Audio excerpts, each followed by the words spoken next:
제가 여러분에게 묻고 싶은 것이 있는데요. 지금까지 살면서 아주 크고 작은 기적이라도 야 이거 나는 예상하지 못했는데 야 어떻게 내게 이런 일이 일어났나 너무 감사하다. 그 다음에 너무 놀랍다. 그런 것들이 작은 것이든 큰 것이든 한 가지 있으십니까? 저는 너무 많은 것 같아요. 그리고 제가 여러분과 함께 나눴던 말씀들 중에 이런 것이 있었습니다. 우리 인생에 일어난 가장 큰 기적은 뭐라고 말씀드렸습니까? 내가 지금 예수님을 믿고 있는 게 가장 큰 기적이라고 말씀드렸습니다. 믿으십니까? 그런 이유가 뭐냐면 여전히 지금 예수님을 안 믿고 있는 사람들은 더 많기 때문에 그렇습니다. 다양한 기회가 주어져도 어떤 매스미디어를 갖다가 들이대도 어떤 과학적인 증명과 사실을 들이대도 안 믿는 사람은 믿지 않습니다. 그럼에도 불구하고 그들 가운데 우리를 구별하셔서 어찌하여 내가 이 복음을 듣게 됐고 들은 것으로 끝나지 않고 믿게 됐는지 정말 말 그대로 why me? 왜 난가? 이것이 바로 은혜라는 것이죠. 이게 바로 기적이라는 겁니다. 여러분 우리가 설교를 들으면서 복음이 이해되는 거 그거요. 머리가 좋고 나쁨으로 결정되는 게 아닙니다. 머리가 좋은 사람이 복음을 더 빨리 흡수한다면 세상에 머리 좋은 사람은 다 예수 믿었게요. 그것도 아닙니다. 중요한 사실은 하나님이 허락된 사람들이 있다라는 사실이고 허락된 사람들이 그 복음을 듣게 될 때에 반응을 하기 시작한다는 겁니다. 여러분 우리가 성경에 나오는 기적 중에 여러 기적이 있지만 정말로 누구나 다 기억하는 기적이 하나 있습니다. 오병이어. 잘 모르잖아요. 그렇죠? 물고기 몇 마리? 예, 이게 한자기 때문에 잘 몰라요. 오병이어. 예, 물고기는 2마리예요. 그러니까 우리 어릴 때에 보리떡 5개 이렇게 했잖아요. 떡 5개 이렇게 얘기하면 또 이해가 안 됐습니다. 자, 그런데 뭐냐면 물고기 2마리와 떡 5조각. 이거 원래 꼬마애가 먹고 그날 엄마가 싸준 도시락이에요. 그런데 그거를 어른들이 다 뺏어 먹은 거죠. 일명 말하자면. 그런데 보세요. 그거를 5,000명이 먹었어요. 성인만 5,000명, 장정만 5,000명이에요. 그러니까 더 먹은 거예요. 그리고 다른 복음서에서 뭐라고 얘기하냐면 그거를 먹고 12광주 이상 남았다고 되어 있습니다. 여러분 이게 그리스 로마 신화 이야기도 아니고 이게 도대체 어떻게 사실일 수 있는가? 이게 거짓말 아닌가? 라는 의심을 할 수 있지 않겠습니까? 그런데 한 가지 중요한 사실이 있어요. 5,000명이 먹은 자가 있어요. 먹은 사람들이 어떻게 거짓말할 거예요? 여러분 거짓말이라면 그 사람들이 입을 다 맞춰야 돼요. 이거 다 거짓말이라고 소문을 내야 돼요. 근데 그것이 거짓말이라고 얘기했던 사람은 단 한 명도 없다는 얘기죠. 왜? 다 먹었기 때문에 그렇습니다. 소위 얘기하면 좋게 표현해서 다 은혜를 체험했다지 그거를 싫어하는 사람들 입장에서 이해하자면 다 뭐예요? 공범이에요. 다 먹은 거예요. 그렇기 때문에 빼도 박도 못하게 되는 것이죠. 그런데 그 기적의 현장에 사람들이 놀란 거지요. 생각해 보세요. 수천 명 또는 수만 명이 있었다고 칠 때에 그때 많은 것들 다 먹고 그 기적을 경험한 사람들이 얼마나 놀랬겠어요. 그러니까 그 많은 사람들이 뭐라고 하겠습니까? 야, 나도 주님을 따르리라. 내가 저분을 따르리라. 막 이렇게 얘기합니다. 그러면서 어떻게 해야 우리가 당신이 전하는 그 하나님에 대한 그 무언가를 해낼 수 있겠습니까? 라고 얘기합니다. 여러분 은혜 받은 사람은요 공통분모가 있어요. 내가 하나님을 위해서 뭘 할 수 있을까? 이걸 고민하기 시작합니다. 은혜 받지 못한 사람은요 항상 달라 그럽니다. 그리고 나는 늘 고프다고 얘기합니다. 은혜 받은 사람은요 내가 받은 은혜를 반드시 뿜어낼 수밖에 없는 줄 믿으시기 바랍니다. 교회에서 우리가 뭔가 헌신한다는 거요 이거 억지로 되는 거 아닙니다. 은혜 받은 분들이 하나님의 은혜를 통감하고 체감하는 분들이 내가 받은 은혜가 너무 귀하니까 어떻게든 뿜어내는 거예요. 그래서 때로는 어때요? 시간을 드리고 내 탤런트 재능을 드리고 어때요? 때로는 물질을 드리고 어떤 나를 이렇게 헌신하는 그런 모습이 있어진다는 겁니다. 은혜 받은 사람은 당연히 뿜어낼 수밖에 없다. 그러니까 그 당시에 소위 은혜 받았다고 하는 사람들이 어떤 일이 일어납니까? 실제로 내가 받은 은혜를 어떻게 표현할까요? 이렇게 물어봅니다. 그래서 요한복음 6장 28절에 보면 한번 다 같이 읽어볼까요? 시작. 그들이 묻되 우리가 어떻게 하여야 하나님의 일을 하오리까? 이게 정상적인 거예요. 그러면 그 당시 복음을 전했던 예수님이 하나님의 나라를 얘기했던 예수님이 야 너는 뭐해? 너는 뭐해? 너는 뭐해? 이렇게 얘기해 주셔야 되지 않겠습니까? 그런데 예수님이 뭐라고 말씀하셨는 줄 아세요? 29절에 이렇게 말씀합니다. 예수께서 대답하여 이르시되 시작 하나님께서 보내신 이를 믿는 것이 하나님의 일이니라 하시니. 야, 제일 중요한 게 뭔지 아니? 지금으로 얘기하자면 예수님은 똑바로 믿는 거야. 너가 뭔가 엄청난 대단한 일을 해내기 이전에 너가 알고 믿고 들은 그 복음대로 그분의 뜻대로 살려고 가는 거야. 그게 하나님의 일이야. 어떤 엄청난 거대한 일을 해내기 위한 부담감 갖지 마. 하나님의 일이 뭔지 아니? 나를 믿는 거야. 이렇게 얘기합니다. 여러분 생각해 보세요. 예수님을 제대로 믿는 사람들이 어떤 현상이 일어난다고요? 뿜어져 나온다 그랬어요. 여러분 우리가 사람 한 사람만 사랑을 해도 어때요? 사랑이 표현이 되든가요? 안 되든가요? 되잖아요. 여러분 연애 해봤어요? 안 해봤어요? 해봤잖아요. 사랑하면 어때요? 뿜어져 나오잖아요. 막 내 사랑을 표현하고 싶은 마음. 네? 황제사님 왜 웃으세요? 너무 사랑하니까 어떻게 이렇게 막 뿜어져 나오는 거예요. 뿜어져 나오는 거. 여러분 그래서 이런 말이 있잖아요. 어느 회사에서라든가 어느 공동체에서 둘이 사랑하잖아요. 그러면 자기들은 꼭꼭 숨기잖아. 아니라고 얘기하고 그러잖아. 그렇죠? 어찌 될지 모르니까. 근데 어떻게 제가 말씀드렸죠? 누구만 모른다? 자기들만 모른다 그랬어요. 그게 맞아요. 그게 맞다고요. 사랑하면 뿜어져 나올 수밖에 없고 표현이 될 수밖에 없어요. 아니라고 해도 다 나오게 돼 있습니다. 예수님이 말씀하신 게 그거예요. 하나님을 사랑하는 것이 하나님의 일이야. 하나님을 사랑하면 있잖니 누가 어떤 걸 할까 해줄까 고민 자체를 안 해. 그냥 나오게 돼 있어. 여러분 교회도 그렇지 않을까요? 교회 왔는데 맨날 뭐 시켜 뭐 하라 그래. 남성사역팀 여성사역팀 있으면서 뭘 해내라 그래. 또 해야 돼? 또 이런 마음이 들어가는 건 뭐냐면 내가 아직은 복음을 잘 이해 못한다는 걸 수도 있어요. 복음을 이해하는 순간에 누가 시키지 않아도 막 이상하게 하고 싶어. 뭔가 해내야 된다는 느낌이 있어. 어떤 감투가 있어서가 아니라 그 복음에 대한 그 거룩한 부담감이. 여러분 생각해봐요. 내가 받은 은혜가 많을 때. 쉬운 예를 하나 드릴까요? 여러분이 누구한테 저는 사실 아직까지 감사하게도 돈을 꾼 적은 없습니다. 앞으로도 꾸고 싶진 않습니다. 그런데 만약에 여러분이 누구한테 돈을 꿨는데 그 사람이 안 갚아도 돼 이런 얘기한 거야. 좋겠죠? 근데 그 사람 볼 때마다 어떤 마음이 있겠어요? 그렇죠. 고맙지만 미안한 마음 다 같지 않을까요? 당연하다고 생각하세요? 그거는 문제 있는 분이에요. 미안하고 고마울 거예요. 그럼 그분 만날 때마다 어떤 생각이 들까요?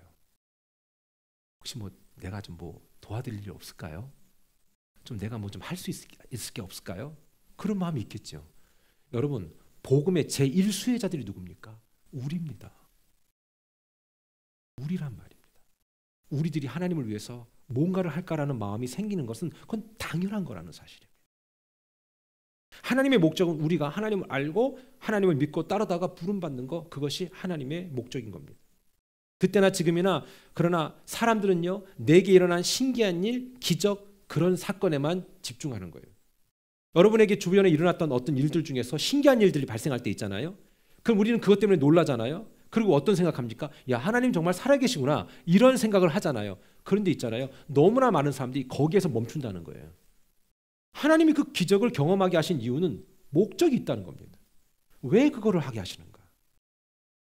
어떤 사람이 어려운 상황 속에 처해 있을 때 그것을 극복해낼 수 있었다거나, 아니면 경제적으로 힘들었는데 그것들을 극복해낼 수 있는 상황이 되었거나, 아니면 정말로 고질병이 갖고 있었는데 이런 것들을 치유받았거나, 이런 상황들이 놓여 있을 그때에, 또는 사람들과의 관계가 다 무너져 내려갔을 그때에 하나님의 은혜를 체험하고 사람들과의 관계가 회복되어지는 그런 것들을 겪는 사람들이나, 이게 하나의 기적 아니겠습니까? 그런데 많은 사람들은 그 기적이 끝나고 난 다음에 어떻게 됩니까? 이벤트가 끝났다는 생각 때문에 하나님께 감사하지 않습니다. 그리고 곧바로 잊어버립니다. 실제로 제자들도 말씀드렸듯이 부활신앙이 있기 전에는 다들 도망다니는 존재라고 말씀드렸습니다. 그러나 부활신앙으로 완전히 변화된 그들은 조금도 두려움 없이 담대하게 복음을 전하는 사람들이 되었습니다.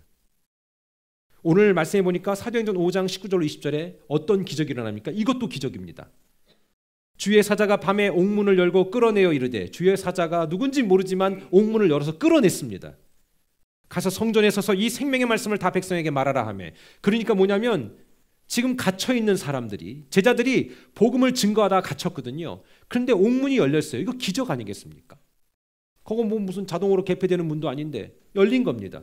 그리고 나가라고 합니다. 왜 나가야 되냐? 너 생명의 말씀을 전해라. 왜? 너가 그 생명을 경험하지 않았느냐? 네가 안에 부활신앙 있지 않느냐?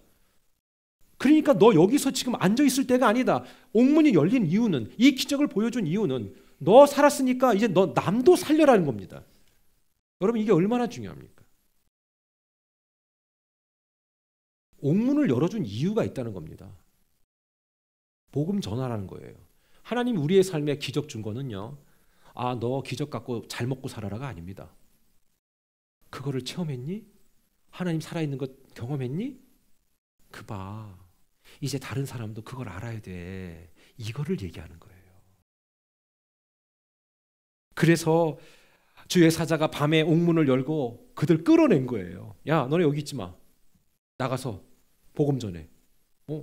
전하다 죽더라도 전해. 이거예요. 여러분 삶에 기적이 필요하십니까? 하나님의 목적과 함께하기로 하신다면 기적은 없을 수 없습니다. 저도 그렇게 살기로 작정했습니다. 우리의 삶에 하나님을 목적으로 삶을 때 하나님은 결코 손해보는 장사를 하지 않습니다. 하지만 분명히 기억하십시오. 그 기적의 목적은 하나님을 알아가는 겁니다. 저와 여러분이 작고든 크게든 어떻게든 작게든 크게든 겪는 그런 기적들은요, 하나님을 알아가는 과정일 뿐이고 하나의 도구일 뿐입니다. 오늘 16절은 이렇게 얘기합니다.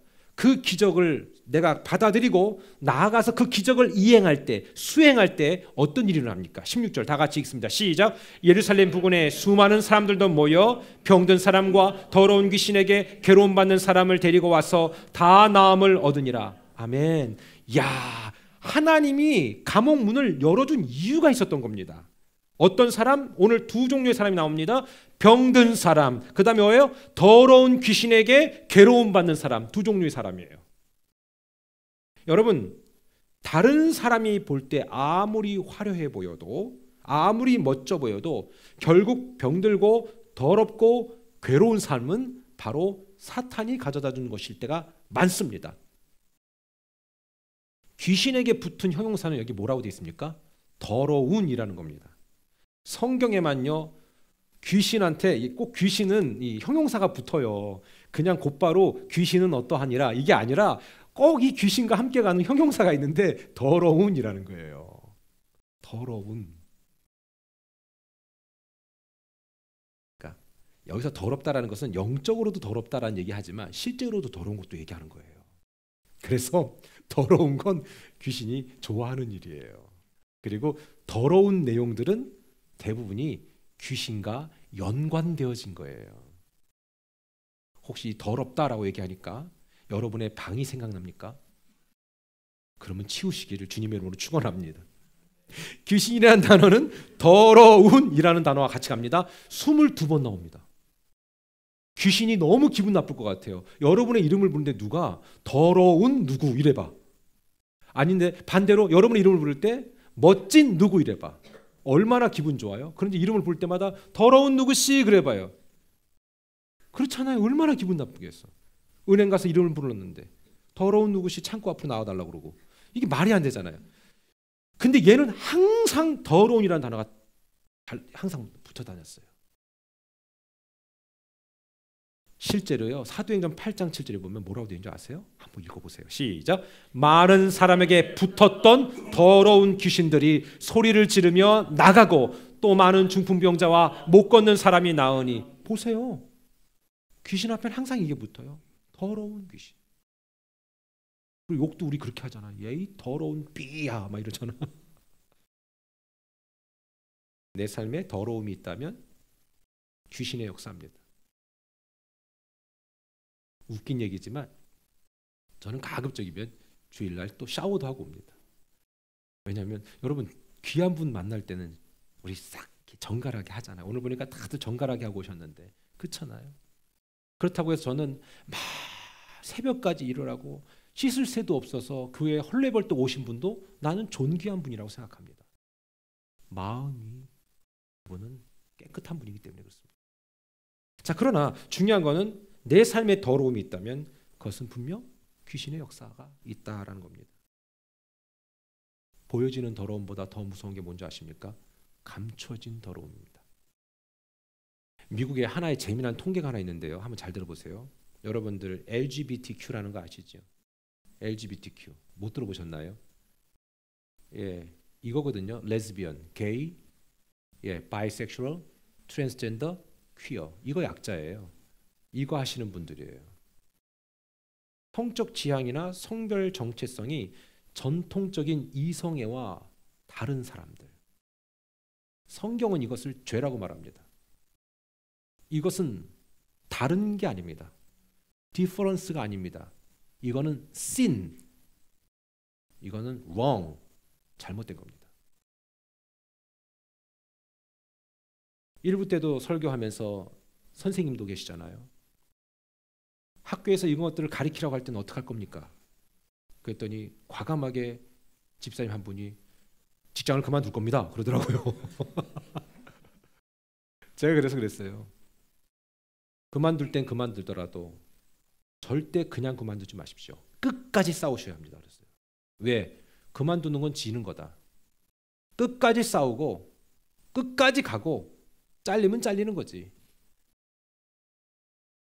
그거를 떠나는 거는 옳지 않다. 지금 캘리포니아는요. 지금 이러한 기조들이 아이들 교육에도 들어가서 지금 엄청난 위기를 겪고 있습니다. 그래서 그 주를 떠난다는 분들도 많습니다. 저는요. 그것 때문에 왜 떠나야 되는지 모르겠어요. 왜 떠나요? 싸워야지. 끝까지 싸워야지. 싸우다 잘못되면 뭐 어찌할 수 없겠지만 끝까지 싸워야지. 지금 교계도 마찬가지입니다. 어느 교단은 지금 동성애를 인정하고 그리고 또 그런 것들을 이제 소위 합법화된 그런 교단도 있습니다. 그러니까 목사님들이 너무 속상하니까 그 교단을 탈퇴하시는 경우도 있습니다. 근데 저는 그래요. 왜 탈퇴하냐고. 끝까지 싸워야지. 끝까지. 왜냐하면 다들 탈퇴하니까 그런 분들만 남은 거예요. 그러니까 거기서 결정하면 다 통과가 되는 거죠. 우리 끝까지 싸워야 되는 거 아니겠습니까? 전 그거를 얘기하는 겁니다.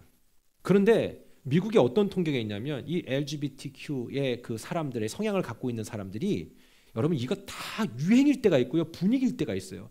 보통 땐 자기는 아무런 감정을 느끼지 못했다가도 음지에 있던 그런 상황들이 양지로 탁 드러나면서 어때요? 이거 괜찮은가 보다라고 자기도 찔러보는 거예요. 그런데 이런 모든 분위기들을 조장하고 있는 이 모든 사람들의 그룹들이 이사를 가잖아요. 그럼 사람들이 좋아한다는 거예요. 이사를 가는 게 아니라 좀 바르게 표현하자면 이사를 오면 좋아한다는 거예요. 이사 가버리는 게 아니라 이사를 오면. 왜냐하면 이분들이 있는 곳들은요. 도시들이 다 깨끗해진다는 거죠. 실제로 그런 것 같아요. 맨하탄 남쪽도 그렇고요. 그리고 이분들이 가는 곳들은요. 이분들이 이 예술적 기질이 조금 뛰어나잖아요. 사탄은 그런 기질들 속에 녹아드는 거거든요. 그런 정서적인 것에 녹아드는 거거든요. 그러다 보니까 마을을 꾹 가꿔요. 이쁘게 가꿔요. 그러니까 사람들이 좋아하는 거야. 그래서 이 LGBTQ 사람들이 이사를 오면요. 집값이 올라간다는 거예요. 그러니까 좋아한다는 거지. 인간들 다들 치사해. 돈 때문에. 그런데 잘 보세요. 겉으로 볼 때는 깔끔해 보이죠. 그 사람들 어지간해서 옷 허접하게 안 입어요. 아주 깔끔하고 이쁘게 입어요. 왜 그래요? 그러면 그것이 진짜 깨끗함일까? No. 감춰진 변태적 성행위는 지저분하기 짝이 없습니다. 그런데 어때요? 그거는 감춰놓지요. 그리고 자기들을 다른 걸로 포장하지요. 그들만의 세계를 구축해서 자기들의 삶을 상당히 미화시킵니다. 그리고 그들의 전략은 뭔지 아십니까? 우리들의 삶을 공론화하자. 지금까지는 사람들에게 말에 입에 오르내리고 하는 걸 못했지만 이제는 입에 오르내리게 하자. 그 다음에 사회 요직에 들어가게 하자. 실제로 여러분 엄청난 요직들에 그분들이 들어가 있어요.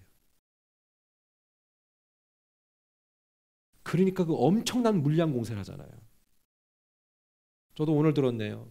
학교에도 이 패키지로 수천 불짜리의 책자를요 무상 공급받는다는 거예요. 우리 교회 집사님이 아까 그랬어요. 자기는 그거 다 갖다 버렸다는 거야.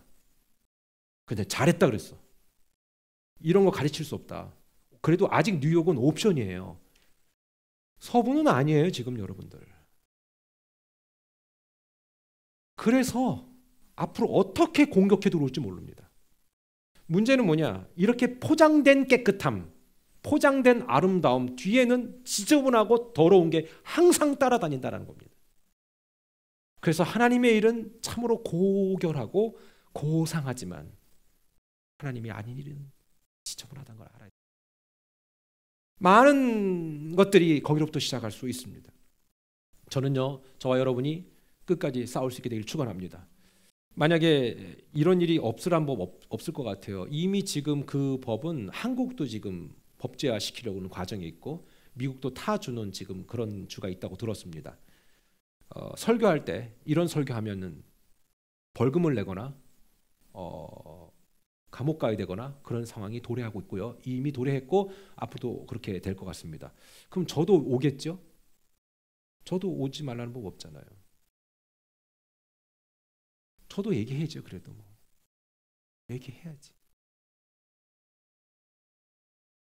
요한복음 8장 32절에 진리를 알지니 진리가 너희를 자유롭게 한다라고 했습니다. 진리를 알면 결코 매이거나 묶이지 않습니다. 자유롭게 됩니다. 여러분 복음이 내 삶에 들어와서 우리도 얼마나 자유롭게 됐습니까? 운명과 사주와 팔자 여기에 묶여 있는 분 없잖아요. 예? 뭐 띠에 묶여 있는 분 계세요? 띠? 뭐 이 띠 내가 무슨 띠인데 나는 무슨 띠를 만나야 되고 뭐 이런 거 계세요? 여러분 의외로 많아요. 그리고 교회에서 막 예배드리고 난 다음에 뭐 나이 드신 권사님들 중엔 권사님들이 다 그런 건 아니지만 뭐 사주 팔자 보고 막 그런 분들이 있어요. 결혼 전에. 이게 잘못된 정신세계잖아요. 신앙의 가치관으로 변화된 우리가 아니라 자꾸 새로운 것들, 그 다음에 기존에 있었던 것들 중에 우리를 올가맸던 것들이 그런 사상의 기초들이 여전히 우리 안에 녹아있는 거지요. 여러분 예수님 믿으면 진리가 우리를 자유케 할 줄 믿습니다. 혹시 여러분 징크스 있어요? 뭐 시험 보기 전에 손톱 깎으면 안 들어가는 거나 뭐 이런 거 있어요? 그런 뭐 가게를 오픈할 때는 뭐를 어떻게 해야 되거나. 얼마 전에 모 방송에서 어떤 사람이 그런 얘기 하더라고요. 자기는 귀신을 본다는 거예요. 귀신을 본대. 그러면서 이런 얘기 하더라고요. 그런데 저는 사실은 크리스찬입니다. 이렇게 얘기하더라고요. 아니 말을 하지 말든가 크리스찬이라고. 여러분 귀신은요. 그러면서 그분이 이런 얘기하는 거예요. 방송에 나와갖고 당신 뒤에는 누가 있대. 그래서 그러냐고. 어떤 모습이냐 그랬더니만 노인의 모습이래. 또 어떤 사람은 뭐 뒤에 어린이의 모습이래. 여러분 그 사람은요 정상이 아닌 분이에요. 정상이 아닌 거예요. 귀신은요 그런 형태를 갖추지 않아요. 형체를 갖추지 않아요. 귀신은요 영향력이에요. 어줍지 않게 자기 모습 그렇게 드러내지 않아요. 그래서 우리의 삶에 녹아들어서 우리를 핸들링하는 존재가 귀신이에요. 그래서 죽어도 못 끊어내는 거 있죠. 평생 묶여있는 문제 있죠. 그게 귀신이 하는 거예요. 그렇게 보여주지 않아요, 걔는. 그러면 목사님 누구 봤다고 하는데요. 그러면 그분이 약간 정신적으로 문제가 있거나 아니면 말 그대로 위장된 귀신의 또 다른 형체를 보게끔 하거나 그런 걸 거예요. 그건 실체가 아니에요. 어떤 사람은 몸에 병 들었다고 또 귀신 들렸다고 얘기하고 아니요. 질병은 두 가지가 있어요. 이따가 나와요. 나의 삶의 잘못된 패턴 때문에 온 병. 여러분 생각해 보세요. 매일마다 술을 안주로 삼고 드셔보세요. 위 빵꾸 나세요. 간 끝나는 거예요. 그걸 귀신이 가져다 준 겁니까? 아니요. 자기가 불러 들어온 거예요. 그렇죠? 그러나 내가 어떻게 그게 아니라 잘못된 생활의 패턴이 있잖아요. 그런 게 귀신이 하는 거예요. 오늘 보니까 복음이 증거될 때에 오히려 복음을 아는 것 같다라고 착각했던 사람들이 어떤 반응을 보입니까? 오늘 17절과 18절 다 같이 읽어볼까요? 시작. 대제사장과 그와 함께 있는 사람, 즉 사두개인의 당파가 다 마음에 시기가 가득하여 일어나서 사도들을 잡아다가 옥에 가두었더니 자기들이 하나님을 믿는다고는 하지만 자기들이 뭐예요? 고백이 없는 거예요. 그러니까 오히려 현장에서 열심히 사역하고 있는 제자들을 다 옥에 가둬버렸잖아요. 이 말이 뭔지 아십니까? 어줍잖은 성도들이, 아니 어줍잖은 교인들이 복음을 가리게 된다는 겁니다. 그래서 이런 얘기 하잖아요. 야, 교회 너무 열심히 가지 마. 야, 일요일만 가면 돼. 저 일요일이라는 말 쓰지 않거든요. 이제 그분들 입장에서 제가 그 단어를 쓴 거죠. 주일이라 그래요. 주님의 날이니까. 부활의 주님의 그 날이니까. 교회 너무 인발부되지 마. 야, 나도 다 해봤어. 야, 무슨 셀리더를 그렇게 오래 하니? 뭐 이러면서 뭐 예컨대 너 그거 뭐 팀장을 이렇게, 야, 내가 다 해봤는데 다 소용없더라. 소용없지. 왜? 끝을 못 본 인생이니까 소용이 없는 거예요. 왜? 자기는 헌신한 게 아니라 봉사한 거거든요. 봉사는 어느 때 끝나야 되거든요. 헌신은 아니에요. 여러분, 목회자인 저는 한 번도 여러분에게 봉사한다고 생각하지 않아요. 제가 무슨 존재라고 봉사를 합니까? 저보다 여러분의 처지가 훨씬 괜찮은 분들이 많은데, 그런데 저는 그냥 복음 들은 제가 할 수 있는 거, 내가 받은 은혜가 많으니까, 복음의 수의 1호자니까 그냥 하는 거예요. 설교도 그 어떤 것도 말이죠. 그런데 오니까 이 대제사장과 서기관들, 사두개인들, 막 엄청나게 많은 소위 기득권층들이 너무 싫은 거예요. 야, 좀 이지하게 가자. 쉽게 가자. 교회 그렇게 열치고 믿는 거 아니야? 그렇게 막 열내고 가는 거 아니야? 여러분 혹시 주변에 그런 말 안 들어보셨어요? 나만 듣나? 주변에 그런 집사님들 계셔요. 열심히 하지 마. 여러분, 하나님을 안다고 하는 사람들이 오히려 복음의 걸림돌이 된 경우가 바로 이겁니다. 하지만 제자들은 그렇게 안 했습니다. 그냥 go 했어요. 그냥 갔다는 거예요. 히브리서 5장 12절에 이렇게 말씀합니다. 그런 상태를 뭐라고 얘기냐면, 때가 오래되었으므로 너희가 마땅히 무엇이 된다? 선생이 되어야 되는데 뭐가 되고 있다? 너희가 다시 하나님의 말씀에 초보에 대하여 누구에게 가르침을 받아야 할 처지이니 단단한 음식은 못 먹고 젖이나 먹어야 할 자가 되었도다. 그러니까 저는 이런 생각을 합니다. 우리가 예수님을 믿고 복음을 이해한 사람은 이제 누군가를 섬기고 누군가를 리드하고 누군가를 하나님 앞으로 가까이 오게 하는 그런 멋진 인생이 되어야 되는데, 오히려 자기가 정신 못 차리는 사람도 있습니다. 그게 바로 뭡니까? 젖이나 먹고 뭐예요? 단단한 음식을 못 먹는 사람이 됐다. 우리 교회 아이들도 많지 않습니까? 예? 아이들을 많이 낳아서 너무 고맙습니다. 계속 낳아주시기를 주님의 이름으로 축원합니다. 저희 교회는 애들이 많으니까. 근데 이제 여러분 보세요. 아기가 나면이 아니지. 아기를 낳으면, 아이가 나오면 엄마의 젖을 먹잖아요. 얘가 때가 되면 이유식 먹어야 돼요. 옛날에 한국의 모 방송에 세상에 이런 일이 있었는데, 엄마라. 애가 컸는데도 젖달래. 그 젖병 들고 계속 다니는 애들이 있어요. 이렇게. 그건 아니잖아요. 어른이 되면요, 단단한 음식 먹어야 돼요. 갈비 뜯을 수 있어야 돼요.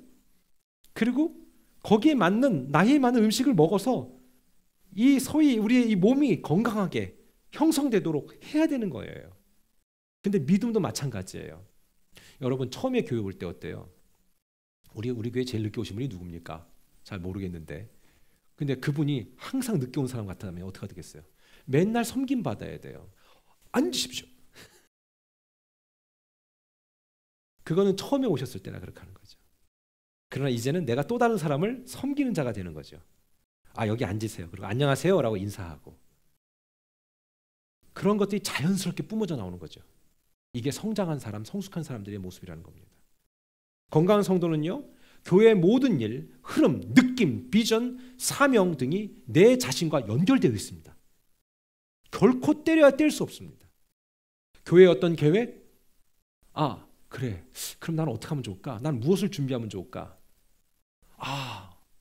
목사님이 기도하면서 이런 것들을 같이 얘기 나눴는데, 그럼 나는 어떤 준비를 할까?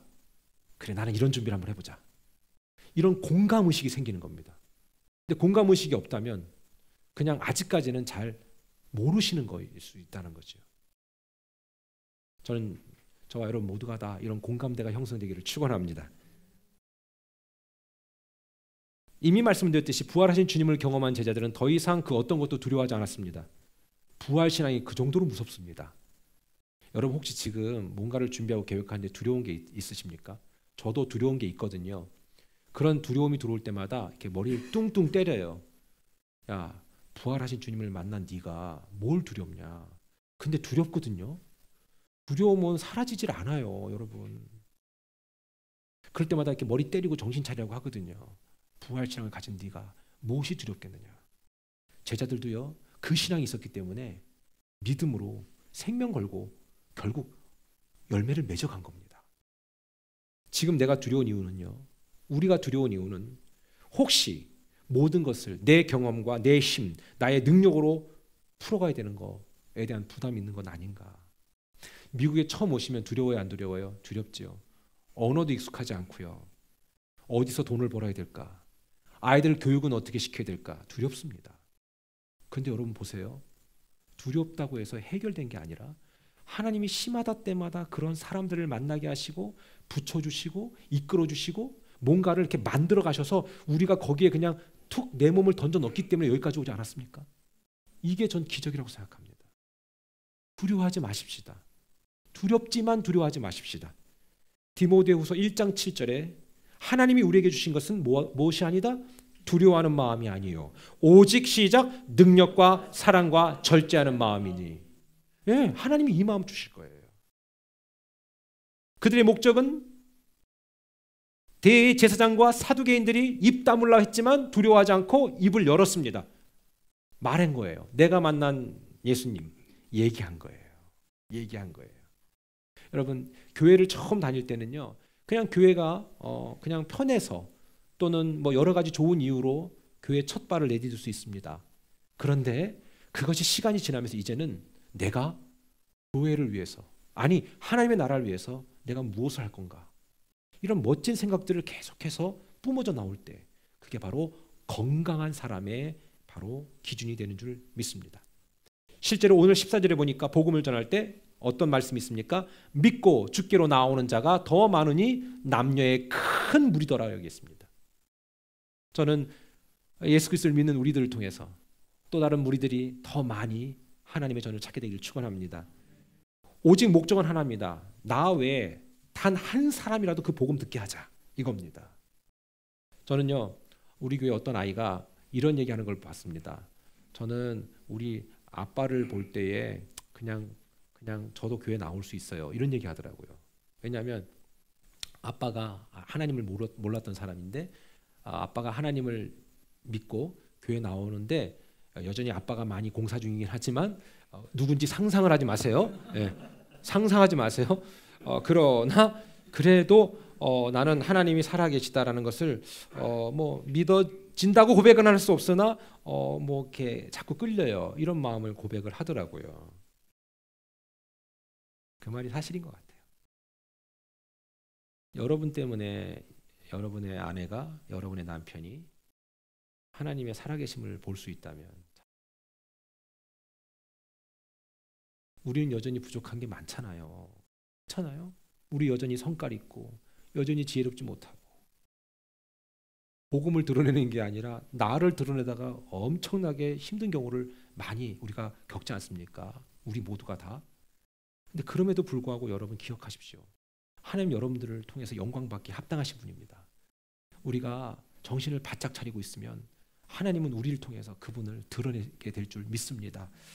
그럴 때 우리에게 주는 엄청난 수혜가 있잖아요. 하나님께서 허락하시는 이 놀라운 특혜. 복음보다 앞서는 것은 아무것도 없습니다. 기적의 목적은 기적이 아니라 복음을 전하는 것입니다. 절박하고 절실한 상황일 때, 그러나 그제서 비로소 복음이 들리죠.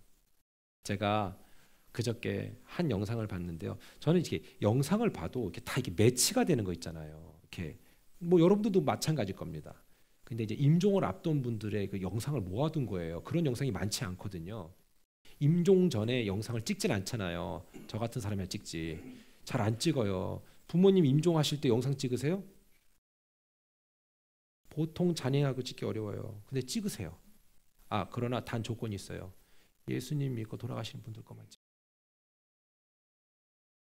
꼭 그렇게 하셔야 돼요. 안 그러면 저도 장담 못해요. 근데 이제 그분들의 영상만 찍어놓은 게 있더라고요. 그러면 지금 숨이 깔딱깔딱 하시는 분들이 영상 다 찍고 있으니까 관리 차원에서 거짓말하겠습니까?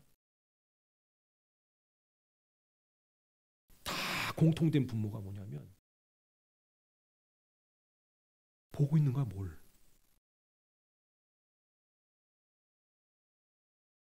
그게 미친 건 아니잖아요. 그래서 6명의 영상을 봤는데 영상 다 기쁨으로 가득해. 놀라운 반, 기쁨감 반반. 우리가 나중에 하나님 앞에 설 때 우리 그런 표정.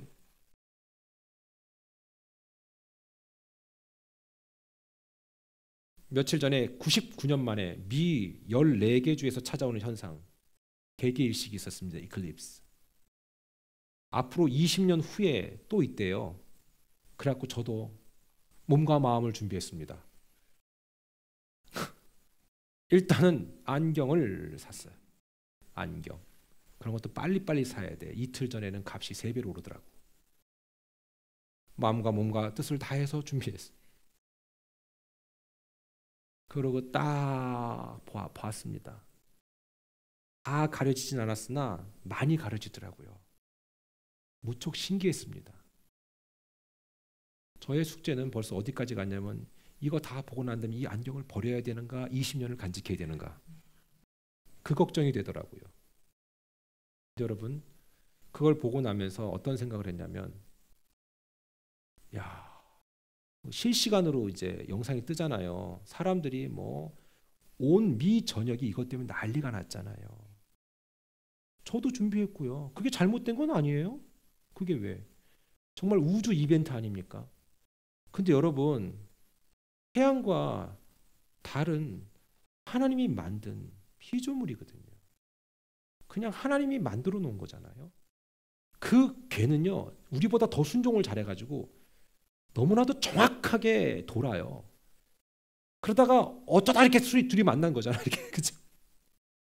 이것도 주기가 있잖아요. 얘네가 그냥 어쩌다가 만나는 게 아니라 이 주기가 있으니까 이거를 과학자들이 예측한 거 아닙니까? 그리고 20년 뒤에나 또 온다고 얘기하는데 이 딱 맞아떨어지는 게 하나님이 만드신 그 어떤 것도 순종하지 않는 존재가 없습니다. 동물도 자연 모든 것이 다 순종하고 그 법칙에 의해서 움직입니다. 그것들은 자유의지가 없거든요. 근데 하나님은 하나님 닮았잖아요, 우리가.